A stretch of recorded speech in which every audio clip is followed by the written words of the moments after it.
नमस्कार, एक बार फिर से आप सभी का बहुत बहुत स्वागत है हमारे YouTube चैनल पे। आज मैं फिर से आप सभी के लिए एक बहुत ही महत्वपूर्ण चैप्टर के पार्ट 2 को लेके आया हूं। जैसा कि आप सभी को पता है, इससे पहले वाले वीडियोज में हमने क्लास 12 के पॉलिटिकल साइंस के दूसरे बुक के पहला चैप्टर, जिसका नाम है राष्ट्र निर्माण की चुनौती, के पहले पार्ट को बनाया था। आप सभी के लिए मैंने उसके सभी इंपोर्टेंट पॉइंट्स के साथ डिस्कशन किया था। आज उसके सेकेंड पार्ट्स की बारी है और इस पार्ट में बहुत सारे इंपोर्टेंट ऐसे पॉइंट हैं जिनके बारे में हमें बात करना बहुत ही ज्यादा जरूरी है, क्योंकि चैप्टर जो है ना, इससे हमें बहुत कुछ सीखने को मिलता है और आपके एग्जाम के लिए काफी इंपोर्टेंट है। आपके सिलेबस में आने वाले सारे पॉइंट्स को इस वीडियो में अच्छे से डिस्कस किया गया है। तो आइए समय को बिना व्यर्थ किए हुए शुरू करते हैं इसके पार्ट 2 को। लेकिन पार्ट 2 से शुरू होने से पहले हम आपको बता दें कि यदि आप किसी भी प्रकार के इंग्लिश मीडियम और हिंदी मीडियम के नोट्स को डाउनलोड करना चाहते हैं तो आप lastdout.com पे जाएं। वहां पे आपको सभी क्लासेस के notes English medium, Hindi medium, NCERT solution इत्यादि आसानी से फ्री में प्राप्त हो जाएगा। चलिए शुरुआत करते हैं इसके पार्ट 2 के पहले स्लाइड को। आज हमारा सेकेंड स्लाइड का सबसे पहला जो पॉइंट है वो है रजवाड़ों को भारत में विलय। देखिए, पहले तो आपको ये समझना होगा कि रजवाड़े क्या होते हैं।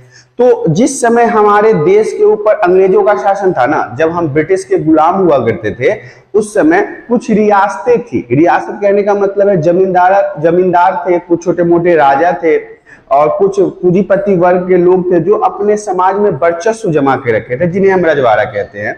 तो जब भारत आजाद हो गया, जब हमारा देश आजाद हो गया, तो रजवाड़ों जो थे, ये जो छोटे छोटे राजा थे, छोटे छोटे प्रांतीय राजा थे, जमींदार थे, इनको अपने भारत में मिलाने की बात आ गई।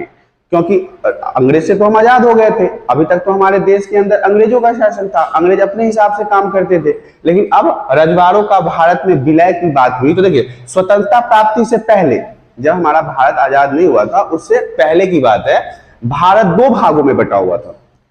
स्वतंत्रता प्राप्त होने से पहले ब्रिटिश ने भारत को 2 अलग अलग भागों में बांट रखा था। किन भागों में था? तो पहला था कि ब्रिटिश भारत, मतलब ब्रिटिश के द्वारा शासन किया जाने वाला भारत, और दूसरा था देसी रियासतें, वही छोटे छोटे राजाओं का राज्य, छोटे छोटे जमींदारों का राज्य, छोटे छोटे भूस्वामियों का राज्य। तो ये सब जो था वो 2 भागों में बटा हुआ था। पहला था ब्रिटिश भारत और दूसरा था देसी रियासतें। तो देखिए, उस समय जो भारत के अंदर देसी रियासत की संख्या थी वो 565 थी, कम नहीं थी, बहुत ज्यादा थी देसी रियासतों की संख्या। 565 रियासत थी हमारे भारत के अंदर टोटल। अगर आपसे क्वेश्चन में पूछा जाए कि जब हमारा भारत आजाद होने वाला था उस समय हमारे भारत के अंदर कितनी रियासतें थी, तो आप बता सकते हैं 565 रियासत थी हमारे भारत के अंदर, देसी रियासत। तो रियासत के जो शासक थे ना, जो उस रियासत को चलाने वाले मालिक थे, राजा थे, जमींदार थे, पूंजीपति वर्ग थे, उनको मनाने और समझाने में सरदार वल्लभ भाई पटेल की बहुत अहम भूमिका है। देखिए, भले ही हमारे देश के प्रथम प्रधानमंत्री बनाया गया जवाहरलाल नेहरू जी को, लेकिन मैं दिल से इन बातों को नहीं देखता हूं, क्योंकि उन्होंने कुछ ऐसा किया नहीं। देश का जो अहम भाग था, जो देश के लिए अहम मुद्दा था, वो था खंड खंड हो रहे देश को जोड़ना, जिसमें सरदार वल्लभ भाई पटेल ने अपनी अहम भूमिका निभाई। अपने सूझबूझ के कारण उन्होंने जितने भी रजवाड़े थे, जितने भी शासन थे, उन्हें भारतीय संघ में शामिल कर लिया। किसने? बहुत इंपॉर्टेंट क्वेश्चन है, सरदार वल्लभ भाई पटेल ने। सरदार वल्लभ भाई पटेल की सूझबूझ के कारण पूरे भारत का खंड खंड होने से बच गया। इसमें पंडित जवाहरलाल नेहरू का कोई रोल नहीं है, महात्मा गांधी का कोई रोल नहीं है। इसमें बुद्धि और विवेक काम किसका किया? तो इसमें बुद्धि और विवेक काम किया सरदार वल्लभ भाई पटेल का। आगे की स्लाइड में मैं आपको बताना चाहूंगा कि ये हमारे हैं सरदार वल्लभ भाई पटेल। ये आजाद भारत के प्रथम गृह मंत्री इनको बनाया गया था। काश इन्हें प्रधानमंत्री बना दिया गया होता तो आज हमारे भारत की ये हालत नहीं होती। कश्मीर मुद्दा ये 70 सालों से नहीं चल रहा होता और आतंकवाद का इस तरह का सुरूर हमें देखने को नहीं मिलता। हमारे सैनिक मर नहीं रहे होते अगर इन्हें प्रधानमंत्री बना दिया गया होता तो। लेकिन यहाँ तो सत्ता का लोभ शुरुआत से ही रहा है। महात्मा गांधी जी के अंदर भी था, पंडित जवाहरलाल नेहरू जी के अंदर भी था। उनके कारण ही पंडित जवाहरलाल नेहरू जी को प्रथम प्रधानमंत्री बनाया गया। ये सत्ता का लोभी था। तो इनके लिए आदर पूरे देश के लोगों को है, इनका सम्मान पूरे देश के लोगों के लिए है, क्योंकि ये एक ऐसे व्यक्तित्व थे जिन्होंने भारत के टुकड़े टुकड़े होने से बचा लिया। अब आप सोच रहे होंगे पूरे भारत का टुकड़ा टुकड़ा होने से कैसे बचा लिया। आगे की स्लाइड में मैं आपको जो बताने वाला हूं ना, वो आपको हैरत अंगेज कर देगा, आपकी आंखें खोल देगी। आइए आगे की स्लाइड में बढ़ते हैं। रजवाड़ों के विलय में समस्या जो हुआ, जो ये छोटे छोटे रियासतें थी 565, इनका भारत में विलय होने के साथ साथ क्या समस्या आ रही थी, किन किन परेशानियों का सामना करना पड़ रहा था, उसके बारे में देखें। आजादी के तुरंत पहले जब भारत देश आजाद होने वाला था तो अंग्रेजों ने एक चाल चल दी, अपना दोगलापन दिखा दिया। अंग्रेजों ने, ब्रिटिश वालों ने, इंग्लैंडियों ने, गोरे चमड़ियों ने अपना दोगलापन दिखा दिया। क्या दिखाया? उन्होंने भारत ब्रिटिश प्रभुत्व से आजाद होने जा रहा है, ये बातें ऐलान कर दिया। उन्होंने बता दिया कुछ ही दिन पहले कि अब जो भारत है उसे हम आजाद कर रहे हैं, मतलब ब्रिटिश के हाथों से भारत आजाद हो रहा है। ऐसे में रजवाड़े भी आजाद कर दिया जाए। जो राजाएं थे, जो रियासतें थी, जो जमींदारी थी, उन सबको भी मैंने आजाद कर दिया। किसने कहा? ब्रिटिश ने कहा। ब्रिटिश ने कहा कि हमने भारत देश को आजाद कर दिया है और आज से ये छोटे छोटे रियासतें जो हैं, रजवाड़े जो हैं, ये सब भी आजाद हैं। रजवाड़े अपनी मर्जी से चाहे तो भारत में शामिल हो जाएं, चाहे तो पाकिस्तान में शामिल हो जाए। अब भारत और पाकिस्तान तो आजाद हो गया था ना, दोनों बट चुके थे। अब ब्रिटिश ने दोगलापन ये किया, उन्होंने कहा कि हमने भारत को आजाद कर दिया है, अब रियासतें भी आजाद है, अब आप चाहे तो अपने इच्छा से भारत में रह लो या पाकिस्तान में चले जाओ, ये आपके ऊपर है। आप भारत में रह लो या पाकिस्तान में चले जाओ, या फिर आप स्वतंत्र भी रह सकते हो। देखो कितना बड़ा दोगलापन किया हमारे देश को तोड़ने के लिए। इन्होंने कहा या तो आप भारत में रह लो या पाकिस्तान में चले जाओ, या फिर आप चाहो तो खुद को स्वतंत्र रख सकते हो, मतलब एक अलग देश बना लो। ऐसे में 565 रियासतें थी। अगर भारत के ये 565 रियासतें आवाज उठाते कि हमको भी स्वतंत्र घोषित करो, तो क्या भारत का अस्तित्व होता, भारत का कोई लेवल होता? ये था अंग्रेजों का दोगलापन। यह फैसला राजा को ही करना था, जनता में इसका कोई चलन नहीं था। ये फैसला जो था वो राजा को खुद लेना था। राजा खुद ये फैसला को लेता कि मुझे स्वतंत्र रहना है, भारत में रहना है, पाकिस्तान में रहना है। इसमें जनता का कोई बात नहीं था। तो इस तरह से रजवाड़ों के विलय में जो समस्या आई, उसका पहला मुद्दा यही था। आपको ये मुद्दा बहुत ही अच्छे से समझ में आ गया होगा। आगे की स्लाइड में हम बढ़ते हैं। अब क्या हुआ? अंग्रेजों ने तो अपना दोगला गेम खेल दिया। ऐसे में देश की एकता और अखंडता को खतरा मंडराने लगा। हमारे देश की जो एकता थी, हमारे देश का जो अखंडता था, उस पर खतरा मंडराने लगा, क्योंकि हो सकता था कि अब हर राज्य यही कोशिश करे कि भैया मुझे आजाद कर दो, मुझे न भारत में रहना है और न पाकिस्तान में रहना है, मुझे आजाद रहना है। तो ऐसे में क्या हुआ कि जब सब लोगों को लगा कि अब ये सारे लोग अलग होने की मांग कर सकते हैं, तो ऐसे में देश के कितने टुकड़े हो जाते आप सोच सकते हैं ना। 565 रियासत अगर सभी मांग करते कि मैं अलग स्वतंत्र रहना चाहता हूं, तो आप समझ लीजिए हमारे देश के कितने टुकड़े हो जाते, कितना टुकड़ा हो जाता हमारे देश का। सबसे पहले जो आवाज उठा वो श्रवणकोर के राजा ने आवाज उठाया। अब आपको ये श्रवणकोर जो है, ये त्रिवेंद्रपुरम केरल के साइड एक राजा थे, उन्होंने आवाज उठाया कि अपने राज्य को हम आजाद रखना चाहते हैं। इन्होंने कहा कि हम अपने राज्य को आजाद रखना चाहते हैं, ना हम भारत में जाएंगे ना पाकिस्तान में जाएंगे, हम खुद को स्वतंत्र रखना चाहते हैं। उसके अगले दिन ही हैदराबाद का निजाम आया। हैदराबाद का जो निजाम था ना, वो बहुत ही दोगला प्रवृत्ति का आदमी था, क्योंकि एक तो ये धर्म से मुसलमान था और इसका रुझान जो था वो पाकिस्तान के साइड था। हिंदुस्तान में होने के बाद भी इसका रुझान, इसका मनसा पाकिस्तान के साइड था। तो सुबह से ये दोगलापनी बहुत किया है हैदराबाद का निजाम, और इन्होंने भी आवाज उठाया, हैदराबाद का निजाम भी आवाज उठाया कि भैया हम अब स्वतंत्र रहना चाहते हैं। पहले श्रवणकोर का और उसके बाद हैदराबाद का निजाम, उसके बाद भोपाल का निजाम, मणिपुर का निजाम, ये सब आवाज उठाने लगे कि नहीं हम अपने आप को स्वतंत्र देश बनाना चाहते हैं। आज ये 4 राज्यों ने आवाज उठाया, कल जाके वो 565 रियासत आवाज उठाते तो देश की अखंडता खत्म, एकता खत्म। क्या फायदा हमारे आजादी का जब हम टुकड़े टुकड़े ही हो गए। तो अब देखिए आगे क्या हुआ कि भोपाल के नवाब संविधान सभा में शामिल ही नहीं होना चाहते थे। अब भोपाल के जो नवाब थे वो ये कह रहे थे कि जो संविधान का जो मीटिंग चल रहा था बनाने का, उसमें हम शामिल नहीं होंगे। तो इस तरह की समस्याएं आई जब रजवाड़ों का विलय हमारे भारत देश के अंदर होने आया। तो आपको हर एक पॉइंट समझ में आ रहा होगा और अच्छे से समझ में आ रहा होगा, तो आप भी ध्यान से समझिए। आगे की स्लाइड में हम बढ़ते हैं। अगला स्लाइड कहता है रजवाड़ों के विलय में पटेल जी की भूमिका। सरदार वल्लभ भाई पटेल, तस्वीर मैंने आपको पहले दिखा दिया है।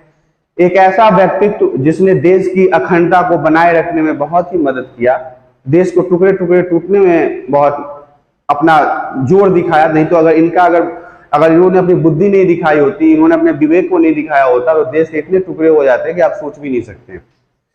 तो भारत देश के छोटे बड़े टुकड़े हो जाने की संभावना बनी। ऐसे में सरकार ने कठोर फैसला ले लिया। सरकार को क्या था, पंडित जवाहरलाल नेहरू ने कठोर फैसला ले लिया अपना कि भाई ऐसा नहीं होगा।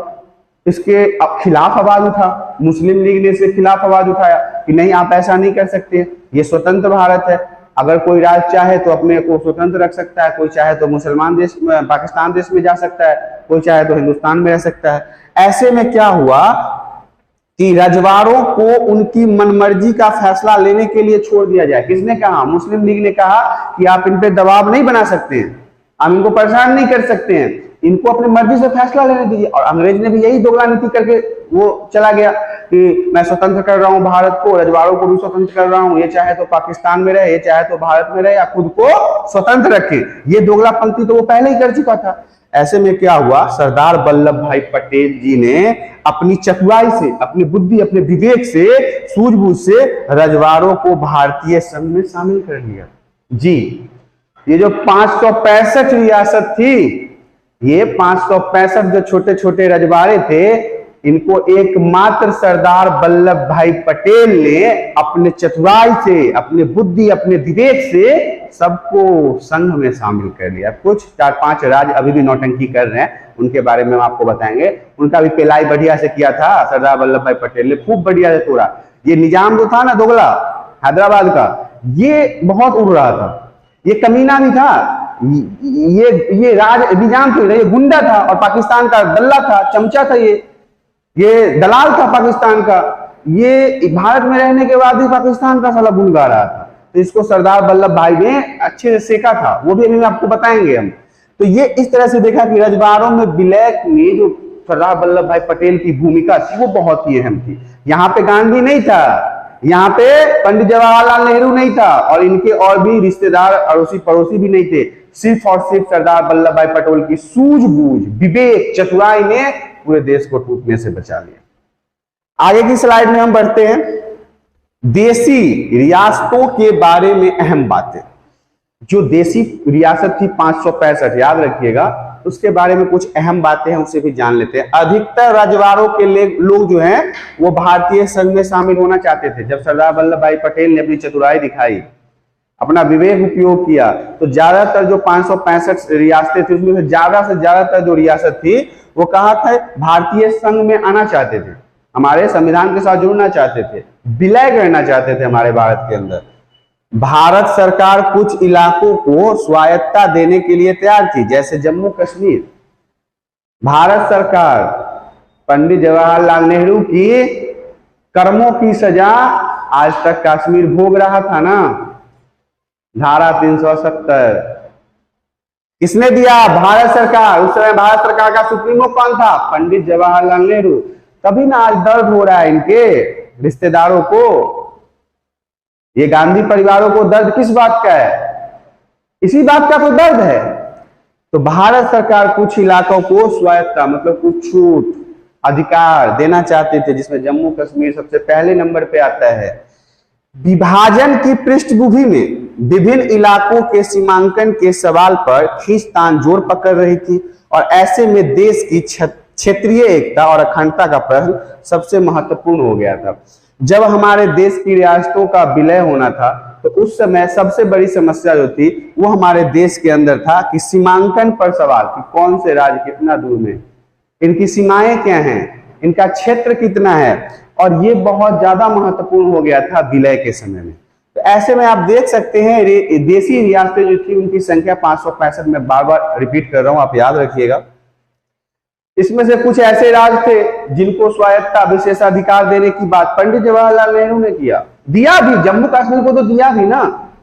लचीला था इनका स्वभाव, लचीला था, ठोस कदम नहीं उठाते थे। ठोस कदम उठाने के लिए सरदार वल्लभ भाई पटेल थे, जिन्होंने ठोस कदम उठा के भारत के टुकड़े टुकड़े होने से बचाया। तो ये सारी बातें थी देसी रियासतों के बारे में। आगे की स्लाइड में मैं आपको बताना चाहूंगा कि अधिकतर रजवाड़ों के शासकों ने भारतीय संघ में अपने विलय की एक सहमति पत्र पर हस्ताक्षर कर लिया। जो सरदार वल्लभ भाई पटेल थे, वो बहुत चतुर आदमी थे। इन्होंने ज्यादातर रियासत के मालिकों से संधि करवा ली, सिग्नेचर करवा लिया, हस्ताक्षर करवा लिया पेपर पे। इस सहमति पत्र को, अच्छा हाँ, अब जो ये सरदार वल्लभ भाई पटेल ने जो हस्ताक्षर करवाया एक पेपर पे कि आप अब भारत में विलय हो रहे हैं, इस विलय वाले हस्ताक्षर पेपर को ना इंस्ट्रूमेंट ऑफ एक्सेशन कहा गया। समझिएगा, जितने भी रियासतें थी 565 देसी रियासतें, इनका भारत में विलय करने के लिए एक संधि पत्र तैयार किया गया, जिसमें ये सभी जो रियासत के मालिक थे उन्होंने सिग्नेचर किया। और इसी पत्र को क्या कहा गया? इंस्ट्रूमेंट ऑफ एक्सेशन कहा गया। ये एक नंबर में आता है। जूनागढ़ एक रियासत था, हैदराबाद, निजाम दोगला याद ही है आपको। कश्मीर और मणिपुर की रियासतों में विलय बाकी रियासतों की तुलना में थोड़ा सा कठिन हुआ। ये कुछ 4 लोग जो थे ना, ये परेशान कर रहे थे, दिक्कत दे रहे थे। ये जो है वो जूनागढ़ का नवाब है, फोटो देख लीजिए। ये जो है ये हैदराबाद का निजाम है, यही वो दोगला है जो भारत में रह के पाकिस्तान का गुण गाता था। ये कश्मीर के हरि सिंह है, राजा हुआ करते थे। और ये मणिपुर के हैं। ये चारों फोटो आप गौर से देख लीजिए, इधर भी हैं और कुछ इधर भी हैं। ये चारों जो थे ना, ये भारत में विलय नहीं होना चाहते थे, इनकी खुद की आजादी की मांग थी, मतलब हमारे अखंडता को तोड़ने के चक्कर में थे। लेकिन सरदार वल्लभ भाई पटेल ने, आगे बताऊंगा, एक सीन कर दिया इन लोगों के साथ, खासकर निजाम के साथ तो सीन ही हो गया था। तो इसके बाद ये रियासतें जो थी वो हमारे साथ विलय हो गई, भारत में आ गया। आगे की स्लाइड में आपको दिखाना चाहते हैं कि हैदराबाद का विलय। देखिए हैदराबाद का जो है वो सबसे इंपॉर्टेंट है, क्योंकि यहीं का जो ये शासक था वो निजाम था, मुल्ला था, मुस्लिम था, और इसीलिए इसका रुझान पाकिस्तान की तरफ ज्यादा था। हैदराबाद के शासक को निजाम कहा जाता था। ध्यान समझिएगा कि हैदराबाद के शासक को निजाम कहा जाता था। उन्होंने भारत सरकार के साथ नवंबर 1947 में 1 साल के लिए यथाशक्ति बहाल रखने का समझौता किया। 1947 15 अगस्त 14 अगस्त को हमारा देश आजाद हुआ। इसमें एक सिग्नेचर लिया, भारत सरकार के साथ समझौता किया कि जैसी स्थिति हमारे हैदराबाद में अभी है वैसी स्थिति फिलहाल 1 साल तक बनी रहेगी। सरकार ने कह दिया ठीक है भाई, जा निजाम, जा बेटा, तेरे बात को मैंने माना, 1 साल तक तेरी यथाशक्ति ऐसी बनी रहेगी, यहाँ पे कोई डिस्टर्बेंस नहीं होगा। लेकिन दिक्कत कहाँ हुआ? कम्युनिस्ट पार्टी और हैदराबाद कांग्रेस के नेतृत्व में, कम्युनिस्ट पार्टी और हैदराबाद कांग्रेस के नेतृत्व में किसान और महिलाओं ने निजाम के खिलाफ आंदोलन शुरू कर दिया। पूरा देश आजाद हो रहा था, सब जगह लोकतंत्र आ रहा था। ये अकेला हरामी कहेगा कि हम राजतंत्र करेंगे तो कोई मानेगा? अब हमारे पड़ोसी भाई को सरकार कोई घर दे रहा है, शौचालय दे रहा है, और हमको नहीं दे रहा तो हमको बुरा नहीं लगेगा? हम दंगा करेंगे, सत्याग्रह करेंगे, हो हल्ला करेंगे। कर दिया वहां के महिलाओं ने और किसानों ने। किसके खिलाफ? निजाम के खिलाफ। उन्होंने आंदोलन शुरू कर दिया, और इस आंदोलन को कुचलने के लिए निजाम ने एक अर्ध सैनिक बल रजाकार को लगाया। देखिए ध्यान समझिएगा, रजाकार 1 नंबर में बहुत अक्सर पूछा जाता है। जब 1947 में निजाम ने भारत सरकार के साथ एक संधि किया कि भैया देखो, अभी हम 1 साल तक अपने यहाँ यही स्थिति बनाए रखना चाहते हैं, इस पे कोई छेड़छाड़ आप नहीं करोगे। सरकार ने कहा चल भाई ठीक है, तेरा बात माना, 1 साल के बाद तेरे को पेलूंगा। लेकिन सरकार क्या पेलता?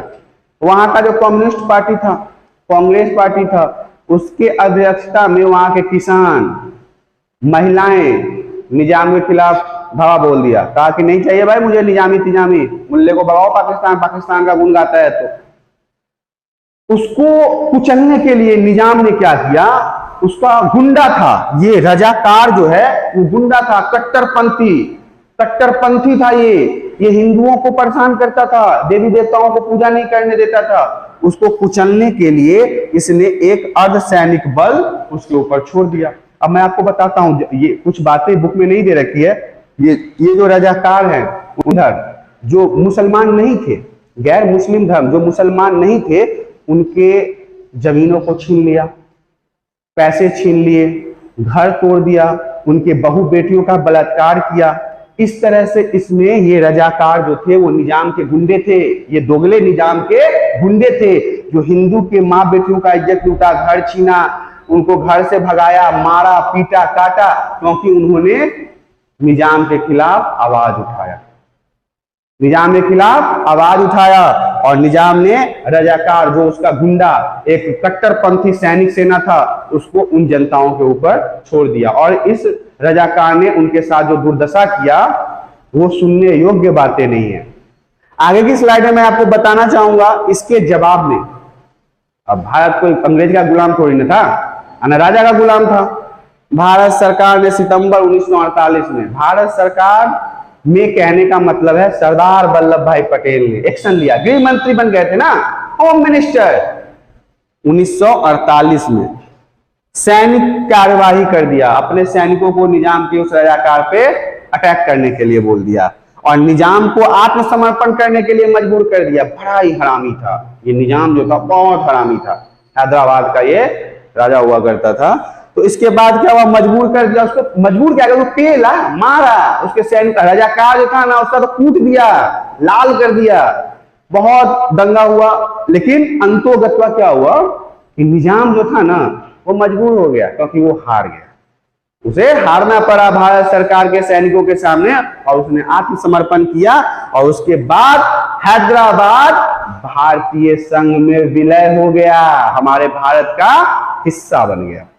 इस तरह से आपने हैदराबाद का विलय देखा, निजाम के दोगलापनी को देखा, निजाम की कुटाई देखी, रजाकार की गुंडागर्दी देखी, इसकी कट्टरपंथी देखी। हमारे हिंदू भाई बहनों के साथ जो उसने रजाकार ने किया उसका जवाब सरदार वल्लभ भाई पटेल ने अपने सैनिकों से आक्रमण करवा के दिया। अब हम आगे की तरफ बढ़ते हैं। मणिपुर रियासत का विलय। अब देखिए, मणिपुर भी एक ऐसा रियासत था जो विलय नहीं होना चाहता था, अपने आप को आजाद रखना चाहता था। मणिपुर की आंतरिक स्वायत्ता बनी रहे, इसको लेकर महाराजा बोधचंद्र सिंह, वहां के राजा जो थे वो बोधचंद्र सिंह थे, वो भारत सरकार के बीच विलय की सहमति पत्र पर हस्ताक्षर हुआ। मणिपुर के जो राजा थे उनका नाम था बोधचंद्र, उन्होंने भारत सरकार से यह सिग्नेचर लिया कि हमारी स्वायत्ता मतलब हमारी शासन पद्धति ऐसी ही बनी रहेगी, तब जाके हम विलय करेंगे, मतलब हमको कुछ अधिकार दो, एक्स्ट्रा अधिकार दो, हम राजा है। बोधचंद्र सिंह ने कहा, तो भारत सरकार ने कहा कि चल भाई, अधिकार दिया तेरे को, कुछ विशेषाधिकार देंगे, तो विलय तो हो। जनता के दबाव में लेकिन वहां पे निर्वाचन करवाया गया। आगे जाके क्या हुआ कि जनता ने जोर पकड़ा और कहा कि भाई यहाँ पे अभी अब वोटिंग होनी चाहिए। इस निर्वाचन के फलस्वरूप संवैधानिक राजतंत्र कायम हुआ। संवैधानिक राजतंत्र कहने का मतलब यह है कि जो डेमोक्रेसी थी वो वहां पे चालू हो गया। लेकिन उस समय तक जो सर्वे सर्वा था ना, वो वहां का ये राजा महाराजा बोधचंद्र सिंह ही था। ये जो मणिपुर है वो भारत का पहला ऐसा हिस्सा था जहां पे सार्वभौमिक व्यस्त मताधिकार के सिद्धांत को अपनाकर जून 1948 में चुनाव हुआ। यहाँ पे एक पॉइंट आया है, सार्वभौमिक व्यस्त मताधिकार। इसे ध्यान से समझिएगा कि सार्वभौमिक व्यस्त मताधिकार क्या है। तो उस समय मणिपुर के सभी नागरिक जो 21 साल के थे, याद रखिएगा 21 साल, 18 साल नहीं, 18 साल तो 89,000 के आसपास बदला गया है। उस समय हमारे भारत में मतदान देने की उम्र 21 साल थी। तो सभी 21 साल के व्यक्तियों को यह अधिकार दिया गया कि वो अपने प्रतिनिधि को चुन सके। और 1948 में वहां पे चुनाव हुआ और इस तरह से मणिपुर रियासत का भी विलय हमारे भारत के अंदर हुआ। यहाँ पे 2 पॉइंट आपको याद रखना है। एक तो बोधचंद्र सिंह यहाँ के राजा हुआ करते थे, इनको कुछ विशेषाधिकार दिया गया था, लेकिन जनता वहां पर जब दबाव बनाया तो वहां पे वोटिंग हुआ, निर्वाचन हुआ, चुनाव हुआ।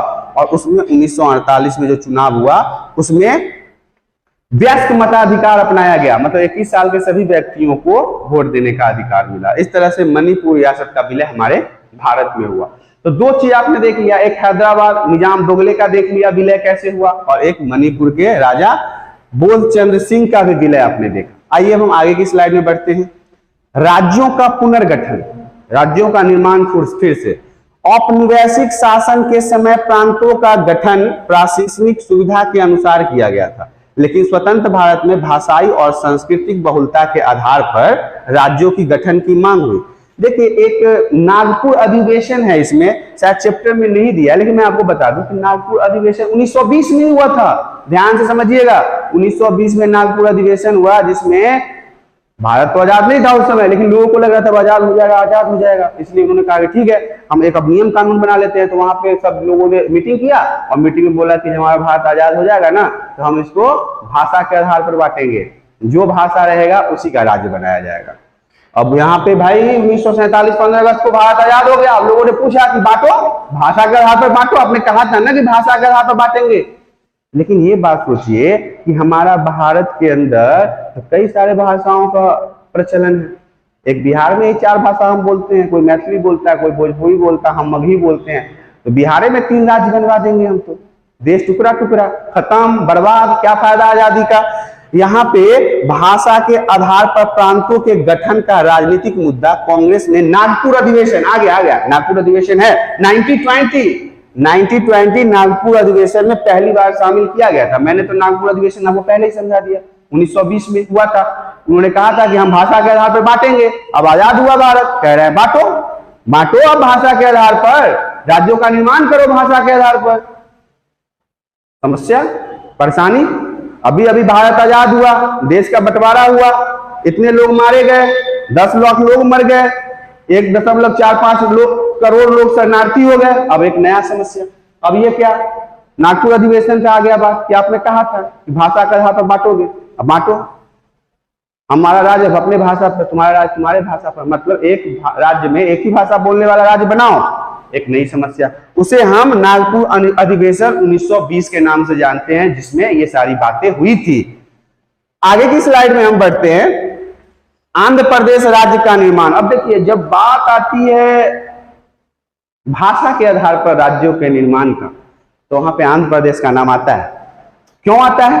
क्योंकि ये महानुभाव जो है भाई, कम मत समझना, भूख हड़ताल पे बैठ गए थे, 53 दिन मरिए गए, खत्म हो गए, जिंदगी त्याग दिया भाषा के निर्माण पर, राज्य बनाने के लिए। क्या फायदा हुआ?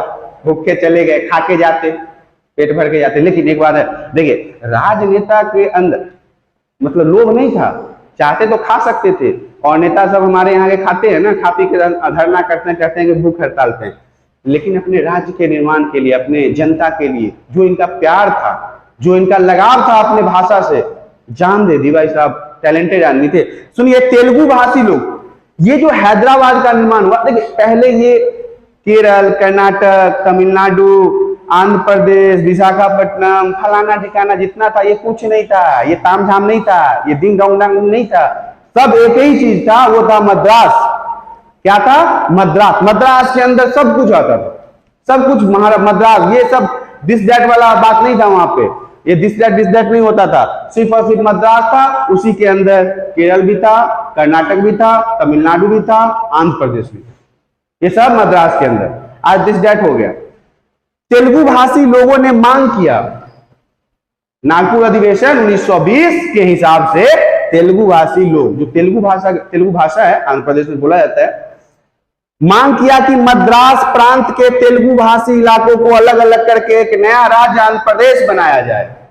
तेलुगु भाषी लोगों ने कहा कि भैया हमें मद्रास से अलग करो, हम अलग भाषा के लोग हैं, हमारे लिए एक अलग राज्य का निर्माण करो जिसका नाम होगा आंध्र प्रदेश, एपी। आंदोलन के दौरान कांग्रेस के एक वरिष्ठ नेता, कांग्रेस के ही नेता हैं ये सर, गौर से देखिए, फोटो मैंने लगा दिया ताकि आपको दिक्कत न हो समझने में। पोट्टी श्री रामुलु नेता का नाम है, देखिए इनका नाम है पोट्टी श्री रामुलु, कांग्रेस के वरिष्ठ नेता। ये क्या किए? 56 दिनों तक धरना पर बैठ गए, भूख हड़ताल कर दिया, और हड़ताल के बाद मृत्यु।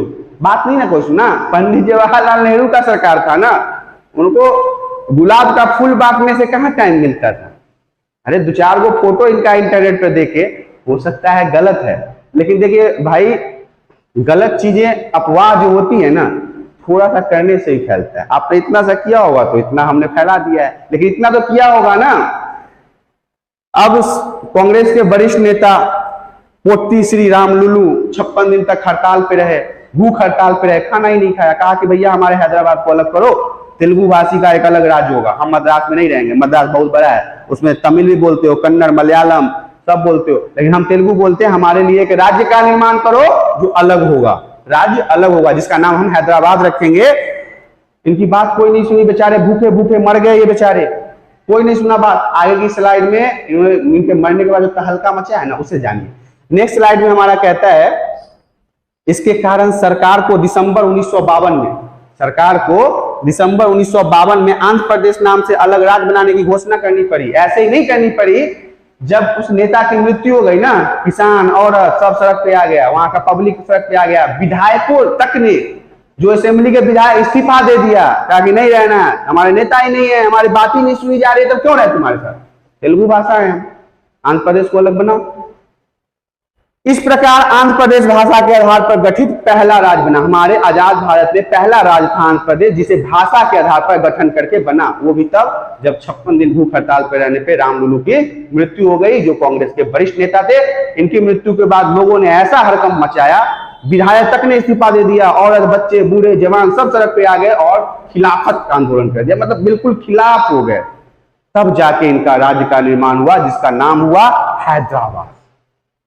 राज्य पुनर्गठन आयोग इंपोर्टेंट 1 नंबर में आएगा, ध्यान से समझिए, जिसे हम स्टेट रिकॉग्नाइजेशन कमीशन कहते हैं। इसे शॉर्ट्स में कभी कभी पूछा जाता है SC, SRC, ध्यान से समझिएगा, SRC के भी नाम से जाना जाता है। 1953 में केंद्र सरकार ने उच्चतम न्यायालय, सुप्रीम कोर्ट के भूतपूर्व न्यायाधीश फजल अली की अध्यक्षता में 3 सदस्यीय राज्य पुनर्गठन आयोग का गठन किया।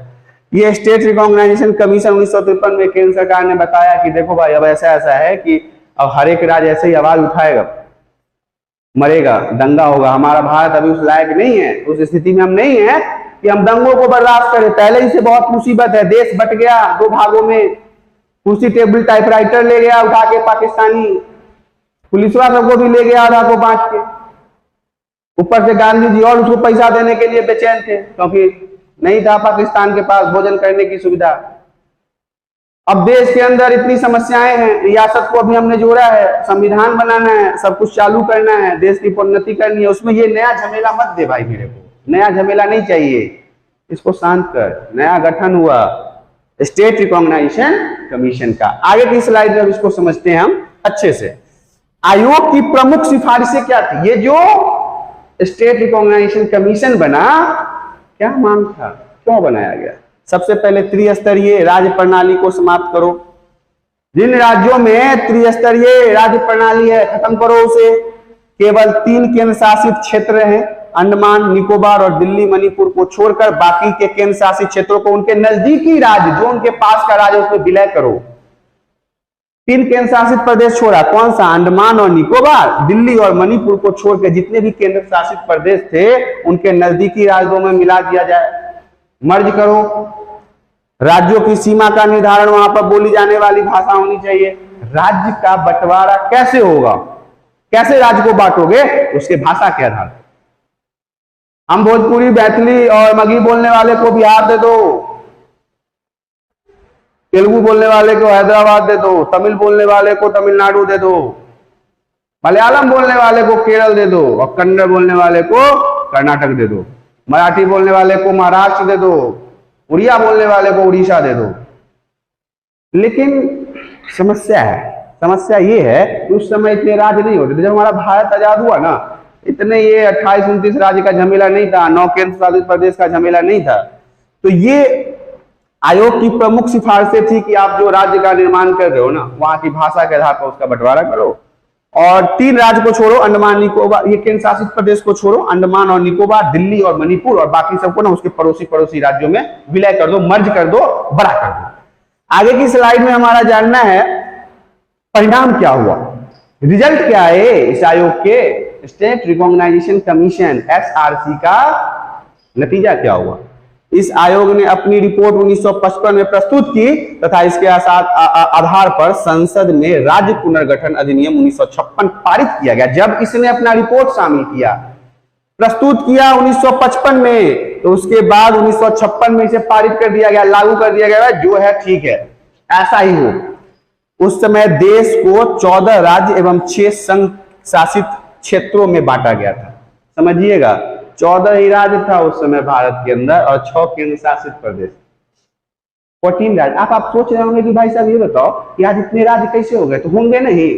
बिहार टूट के झारखंड नहीं हो गया, आंध्र प्रदेश नहीं टूटा, गुजरात नहीं टूटा, इधर उधर हिमाचल प्रदेश, पंजाब, हरियाणा नहीं टूटा, तो इस तरह धीरे धीरे टूटिए रहा है ना। तो टूटेगा तो बड़ा नहीं होगा, 14 के 14 ही कैसे रहेगा, और आगे हो सकता है बढ़ेगा। तो जब परिणाम आए तो 14 राज्य थे उस समय देश में और 6 केंद्र शासित प्रदेश थे। आगे की स्लाइड को देखिए।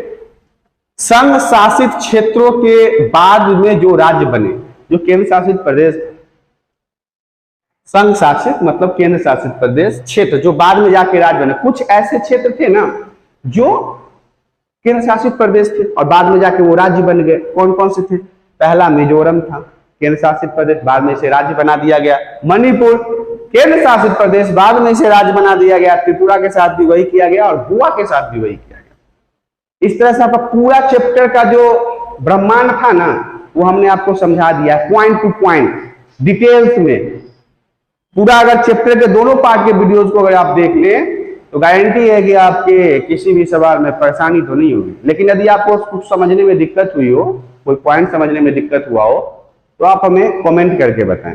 साथ ही साथ वीडियो अगर पसंद आती है तो वीडियो को लाइक कर दें। चैनल पे पहली बार आए हैं तो चैनल को सब्सक्राइब कर लें और अपने दोस्तों के साथ शेयर भी करें। अब हम आपके साथ नए वीडियो में मिलेंगे नए चैप्टर के साथ। आज के लिए इतना ही, धन्यवाद।